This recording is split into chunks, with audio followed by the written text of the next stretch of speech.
Are you ready to learn how to can blackberry jam?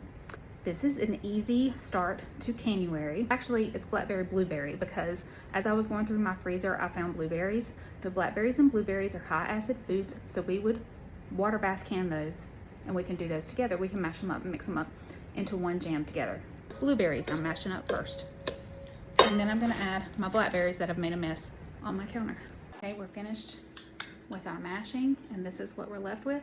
Now it's time to cook the jam. I have 4.5 cups of crushed fruit, 3 cups of sugar.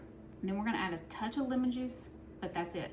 Now what we're gonna do is bring this to a boil, and it's gonna really start rolling, and you're gonna stir it and stir it and stir it, because you do not want your jam to stick to the bottom and burn to the bottom. So I'm gonna go ahead and add some lemon juice to my blackberry blueberry jam here.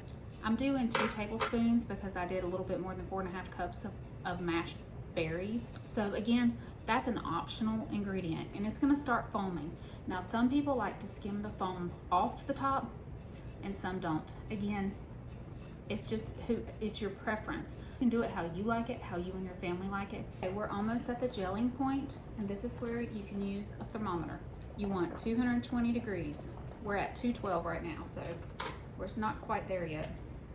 And at this point, you definitely want to keep stirring. And it is definitely foaming on the top. You can see that right there. Do you see why I always wear an apron? I've got this stuff all over me.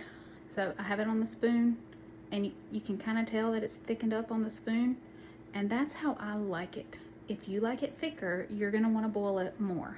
So that is just preference again. Thicker, boil longer. Get it to that 220 degrees, and then you can reduce the temp.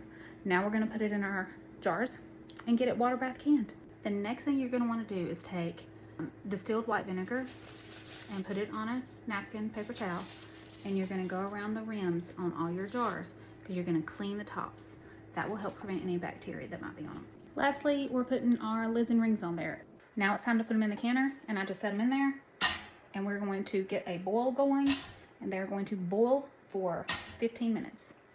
Then you turn it off, let them rest, take them out, and you have just made blackberry blueberry jam. Wasn't that hard? One more thing. You want to have it an inch or 2 of water above your jars so that they're completely covered by at least an inch or 2 of water. If you're following along with CAN-uary, make sure that you're following me so that you can get updated on all the videos I'll be doing this month while I'm teaching you how to can and preserve your foods for the future.